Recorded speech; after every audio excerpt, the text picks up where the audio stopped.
High বন্ধুরা, তোমরা সবাই কেমন আছো বা কেমন আছেন? তো সবাইকে আজকে জানাচ্ছি, আজকে একটা নতুন ধরনের রান্না নিয়ে চলে এসেছি। তো প্রথমে নিয়েছি চাল গুঁড়ি, এবং যে মিষ্টিটা দেখাচ্ছি এটা আমরা বলে থাকি খাস মুন্ডা। তো প্রথমে সেটাকে গুঁড়ো করে রেখে দিয়েছি। এবার যে চাল গুঁড়িটা ছিল সেই চাল গুঁড়িটাকে আমরা দিয়ে দিচ্ছি পরিমাণ মতো নুন। পরিমাণ মতো নুন দেওয়ার পর আমরা যে খাবার পানি, অর্থাৎ যে পানিটা আমরা খেয়ে নিই, সেই পানিতেই আমরা চাল গুঁড়িটাকে মাখতে শুরু করব। এমনভাবে মেখে দেবো না যাতে পুরোপুরি একদম পানিতে পুরো ভর্তি হয়ে যায়। তো কীভাবে মাখাবো সেটা একবার দেখে নেন। তো আজকে যে রান্নাটা আমরা করব সেটা হচ্ছে পিঠে, ঢুকি পিঠে। তো আমাদের ঢুকি পিঠে কীভাবে হয় আমাদের বাড়িতে সেটা আমরা আজকে দেখাচ্ছি, এবং ঢুকি পিঠের সাথে আরও একটা রান্না আমরা দেখাবো, সেটা কি আপনারা দেখতে পাবেন, পুরোটা দেখেন। তো আমাদের যে খাস মুন্ডাটাকে যেটা গুঁড়ো করে রেখেছিলাম সেই খাস মুন্ডার গুঁড়োটাও দিয়ে দিচ্ছি।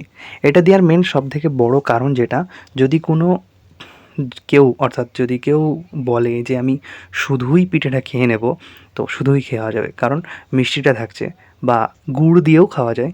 গুড়ের মধ্যে খেজুর গুড় সবথেকে ভালো। তো আমরা পিঠেটা করার জন্য প্রথমে নিয়ে নিচ্ছি একটি প্রেসার কুকার। সেই প্রেসার কুকারে দিয়ে দিয়েছি পানি এবং চাপিয়ে দিয়েছি চুলোতে চাপানোর পর আমরা ঢাকনাটা লাগিয়ে দিচ্ছি ভালোভাবে, যাতে কোনো দিক থেকে গ্যাস না বেরিয়ে যায়। এবং তারপর থেকে আমরা যেটা করব, যে ভাল্বটা যেটা আমাদের প্রেসারটা ধরে রাখে, বা সিটি বা নব যাই বলুন না কেন, সেটাকে আমরা খুলে নেব। খুলে নেওয়ার পর আমরা যে চালের গুঁড়োটা মাখিয়ে রেখেছিলাম সেই চালের গুঁড়িটাকে আমরা নিয়ে নিয়েছি, এবং সাথে নিয়ে নিয়েছি একটি চা ছাঁকনাটা নিচেটা একটু দেখতে পাচ্ছেন যে একটু ছোট টাইপের হয়ে আছে। তো তাতে আমরা কি করব, যে আমাদের চাল গুঁড়িটা আছে ভালোভাবে দিয়ে দেবো, এবং চাপ দেব না, জাস্ট ওপর থেকে হালকা করে দিয়ে দিচ্ছি। এবং দেওয়ার পর আমরা একবার লক্ষ্য করব যে আমাদের প্রেসার কুকার থেকে গ্যাস বেরোচ্ছে কি না। গ্যাস যখনই বেরোতে শুরু করবে তখন আমরা পিঠেটা করার জন্য চাপাবো। তো আমরা দেখতে পাচ্ছি, দেখুন আমাদের গ্যাস অতটা ভালো বোঝা যাচ্ছে না, বাট আমরা দেখতে পাচ্ছি যে 2-1 ফোঁটা করে পানি বের হচ্ছে। তো আমাদের গ্যাস অর্থাৎ বেরোচ্ছে, তার জন্যই বেরোচ্ছে। তো আমরা চাপিয়ে দিলাম। তো চাপানোর পর কিছুক্ষণ আমরা অপেক্ষা করব, তাহলেই দেখতে পাবো যে আমাদের যে চাল গুঁড়িটার কালারটা, অর্থাৎ পিঠের যে কালার, সেটা আস্তে আস্তে একটু চেঞ্জ হচ্ছে, এবং খুবই পরিমাণে আমাদের যে বাষ্প যেটা আছে সেটা বেরোবে বা ভাপ উঠবে। তো দেখতে পাচ্ছেন প্রথম পিঠেটা আমাদের হয়ে গেছে। তো দ্বিতীয় পিঠেটা আরেকবার দেখিয়ে দিচ্ছি, একবার ভালো করে দেখে নেন কীভাবে করবেন, এবং অবশ্যই আপনারা বাড়িতে করবেন। এবং আমাদের ফেসবুক পেজ, ইউটিউব চ্যানেলটিকে লাইক, কমেন্ট, শেয়ার, ফলো এবং সাবস্ক্রাইব করে রাখবেন, যাতে আরও রান্না পাওয়ার জন্য। এবং অবশ্যই জানাবেন কেমন লাগছে আমাদের সমস্ত রকমের রান্না দেখে। আমাদের বাড়িতে যা যা হয় সেটা আমরা শেয়ার করছি। তো দেখতে পাচ্ছেন যে এবার আবারও সেই বাষ্প বা গ্যাস বের হচ্ছে। তো আমরা কিছুক্ষণের জন্য যখন রাখবো, এবং তারপরেই এটা নামিয়ে নেব। এবং দেখতেও পারবো যে কালারটাও আস্তে আস্তে চেঞ্জ হচ্ছে, হালকা লাল লাল হয়ে আসছে। তো আমরা আস্তে আস্তে এবার আমাদের পিঠে হয়ে এসেছে, আমরা নামিয়ে নেব। আমাদের দ্বিতীয় পিঠেও হয়ে গেছে, আমাদের তৃতীয় পিঠেটাও কমপ্লিট। তো অবশ্যই দেখুন। এবার আমাদের পিঠের পর যেটা দিয়ে আমরা খাবো, এটা গুড় দিয়েও খাওয়া যায়, বাট গুড়ের থেকেও আরও আমাদের একটা ভালো জিনিস হচ্ছে, সেটা হচ্ছে নিহারি। অর্থাৎ নিহারি যেটা আছে সেটা আমরা রান্না করব। তো প্রথমে নিয়ে নিয়েছি প্রেসার কুকার। সেই প্রেসার কুকারে আমরা নিহারিগুলো যেগুলো আছে সেই নিহারির জন্য নিয়ে নিয়েছি, এবং ওপর থেকে পরিমাণ মতো দিয়ে দিচ্ছি নুন, সাথে দিয়ে দেব একটু বেশি করেই পানি, কারণ পুরোটাকে সেদ্ধ হতে হবে, তার জন্য দিয়ে দিচ্ছি।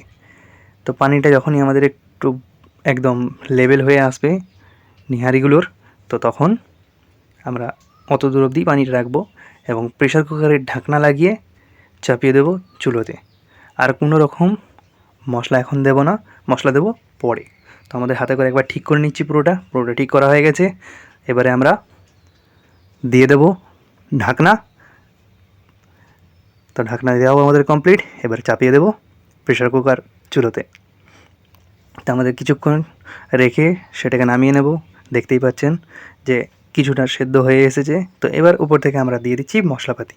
মশলার মধ্যে প্রথমেই দিয়ে দিলাম শুধু টমেটো বাটা, তারপরে দিয়ে দিচ্ছি আদা রসুন বাটা, লঙ্কার গুঁড়ো, জিরে গুঁড়ো, হলুদ গুঁড়ো, তো মশলাগুলো দেওয়ার পর আমরা কিছু একটা নিয়ে সেটাকে ভালোভাবে নেড়ে নেব। তো আমরা নিয়ে নিচ্ছি একটা খুন্তি নিয়ে আমরা পুরোটাকে ভালোভাবে নেড়ে নিচ্ছি।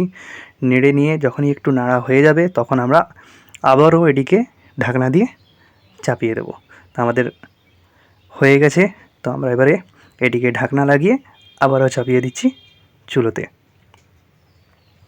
আবার কিছু সিটি দিয়ে নেওয়ার পর যখন আমরা নামাবো দেখতে পাচ্ছি আমাদের রান্না প্রায় কমপ্লিটের দিকে হয়ে এসেছে। তো এরপরে যে একটুখানি কাজ বাকি হয়েছে সেই কাজটা আমরা করে নেব। তো আমরা যেটা দিচ্ছি এটা প্রথমেই নিয়ে নিচ্ছি একটা কড়াইয়ে দিয়ে দিয়েছি সর্ষের তেল এবং সাথে নিয়ে নিয়েছি লঙ্কা, অর্থাৎ শুকনো লঙ্কা এবং রসুন। তাকে আমরা মিক্সিতে বেটে নিয়েছি। সেই শুকনো লঙ্কা এবং রসুনগুলোকে প্রথমে সর্ষের তেলে ভেজে নেব। তো আমরা এটিকে বলে থাকি বাগার দেওয়া। তো আপনাদের ওখানে কি বলে এটাকে তো অবশ্যই জানাবেন কমেন্টে। তো আমাদের এটাকে ভাজতে থাকবো। যখনই এটি ভাজা ভাজা হয়ে আসবে, তো দেখতেই পাচ্ছেন আমাদের পুরো ভাজা ভাজা হয়ে এসেছে, তখন আমরা যে আমাদের রান্না হয়ে আছে নেহারিগুলো, সেই নেহারি এতে দিয়ে দেব। তা আমাদের দিয়ে দিচ্ছেন, দেখতেই পাচ্ছেন। তা আমাদের রান্না কমপ্লিট। জাস্ট একবার হালকা করে নেড়ে ঢাকা দিয়ে আমরা রেখে দেবো। এরপরে শুধু আমাদের খাওয়া বাকি। তো আমাদের প্রথমেই হয়ে গেছে ঢুকি এবং এখন হয়ে গেছে নেহারি। তো আমাদের মা আমাদেরকে এবারে দিয়ে দিচ্ছেন খাওয়ার জন্য। তো প্রথমেই নিয়ে নিচ্ছি নেহারিগুলো, পরে নেব ঢুকি পিঠে। তো অবশ্যই আপনারা বাড়িতে রান্না করবেন, খাবেন এবং জানাবেন যে কেমন লাগলো আপনাদের। তো আমাদের দেখতেই পাচ্ছেন নিয়ে নিয়েছি। অবশ্যই আমাদের ফেসবুক পেজ এবং ইউটিউব চ্যানেলকে সাবস্ক্রাইব করবেন, সাথে লাইক, কমেন্ট, শেয়ার অবশ্যই করবেন। ধন্যবাদ।